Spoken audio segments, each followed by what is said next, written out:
Bonsoir, c'est Pierre et aujourd'hui je vous donne mon avis sur Inglourious Basterds.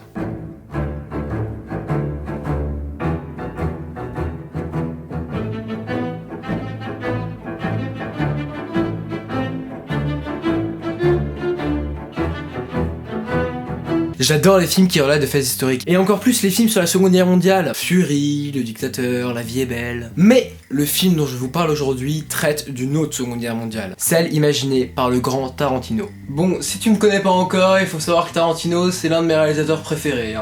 Je pense que ça se voit avec le cadre que je possède de lui dans ma chambre. Et il signe là l'un de ses meilleurs films. Le film est sorti en 2009, donc bien après Pulp Fiction, et on ressent là une grande différence avec son premier succès. Le réalisateur a ici clairement évolué. Pour vous faire un court résumé, le film relate de deux histoires distinctes, mais qui vont tôt ou tard se rassembler. Il y a celle d'un commando de soldats américains juifs nommés les Bâtards, dirigé par Aldo Raine, joué par Brad Pitt, et qui a pour objectif de tuer le plus de nazis possible. Il y a aussi l'histoire d'une jeune juive, Shoshana, jouée par Mélanie Laurent, qui essaye d'assouvir sa vengeance sur le colonel SS Hans Landa, joué par Christoph Waltz, qui a massacré sa famille. Le film a réalisé plus de 2 millions d'entrées et a récolté près de 300 millions de dollars de recettes. C'est beaucoup. Le film a obtenu 8 nominations aux Oscars, dont meilleur film, meilleur réalisateur et meilleur scénario original, mais n'en a remporté qu'un, celui du meilleur acteur dans un second rôle pour Christoph Waltz. Bon bah maintenant je vous donne mon avis. Ce qui est vraiment fort avec ce film, c'est son mélange culturel. On a affaire à des paysages européens variés et surtout à des langues différentes. On passe du français à l'allemand et de l'anglais à l'italien. Et surtout ce que j'ai kiffé dans ce film, c'est tous les moments extra-diégétiques dont il est rempli. Zoom abusif, effusion de sang, texte immense, etc.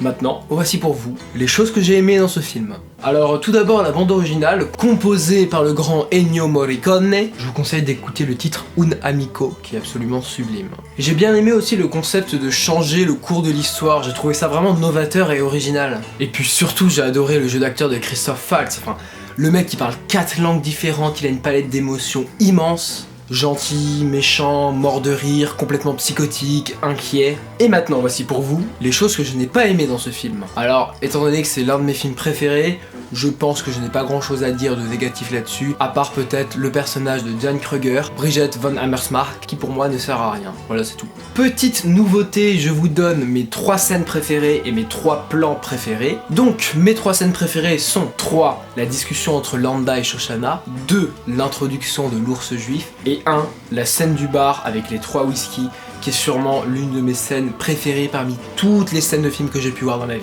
Mes plans préférés sont... Bon, bah là c'est le moment de lui donner une note sur 100, avec un 18 sur 20 pour le jeu d'acteur, un 17 pour le scénario, un 18 pour la réalisation, un 18 pour les personnages et un 17 pour la fin. Ce film obtient une note finale de 88 sur 100. Je précise que j'ai noté selon mes critères et selon mon avis personnel sur le film. Petite nouveauté. Je vous donne dès à présent des indices pour deviner quel film sera traité dans la prochaine vidéo. J'ai déjà écrit le texte, il ne manque plus qu'à la tourner. A chaque fois je vous dirai 3 mots et je vous donnerai une image pour que vous puissiez deviner quel film je traiterai dans la prochaine vidéo. Les 3 mots sont brume, catastrophe et monstre, et l'image la voici. Voilà, bon bah la vidéo est finie, j'espère vous retrouver prochainement pour d'autres. Salut!